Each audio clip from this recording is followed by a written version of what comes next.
Magandang umaga po sa ating lahat, mga kapatid. Magandang umaga po, Father. Araw ng Martes, sa ika-18 linggo sa karaniwang panahon, kapistahan ni San Juan Maria Vianney, patron ng mga pari. Mula sa ating ebanghelyo, malinaw ang paalaala ng ating Panginoon. Sinabi niya, "Makinig kayong lahat, unawain ang aking sasabihin. Hindi ang pumapasok sa bibig ng tao, kundi ang lumalabas ang nakapagpaparumi sa kanya sa mata ng Diyos." Anong ibig sabihin? Yung mga binibitiwan nating salita na nagmumula sa puso. Yun ang nakapagpaparumi sa atin sa mata ng Diyos. O sa kabilang dako, yon ang nagiging dahilan upang tayo'y maging kalugod-lugod sa Diyos. Pero kapag pagninilayan natin itong bahaging ito ng ating ebanghelyo, di ba mas madalas ang lumalabas sa ating bibig ay hindi magandang salita? Na kapag sinimulan na nating ibukas ang ating mga mata at itingin sa paligid ang daming dapat makita, pero kung bakit ba naman ang pinakamadaling makita yung pangit, yung mali, yung hindi tama? Bakit ganoon tayo? Mas madali nating mapansin ang kamalian sa iba, habang ang sarili nating mga kamalian ay hindi natin nakikita.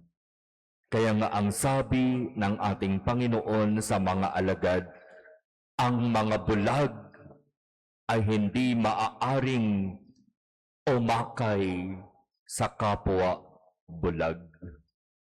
Mahuhulog sila sa hukay, mapapahamak sila. Kaya magandang suriin natin ano-anong mga salita ang lumalabas sa ating mga bibig. Na kapag tayo ay nag-ipon-ipon sa simpleng kwentuhan, simpleng usapan, anong klaseng salita ang lumalabas sa ating bibig? Iyan ba ay isang uri ng salita na pumapatay sa dignidad, dangal, reputasyon ng tao? At minsan, totoo naman, di ba? Ang saya-saya na ang pinag-uusapan ay buhay ng may buhay.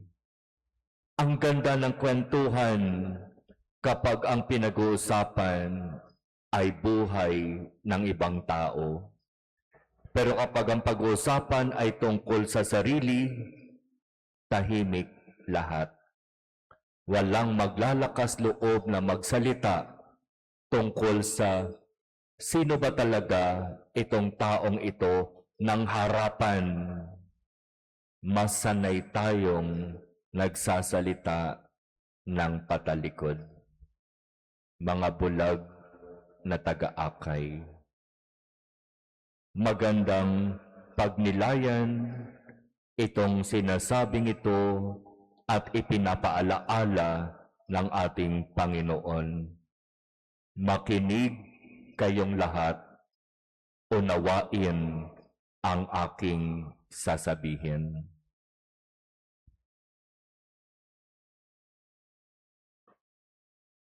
Amen.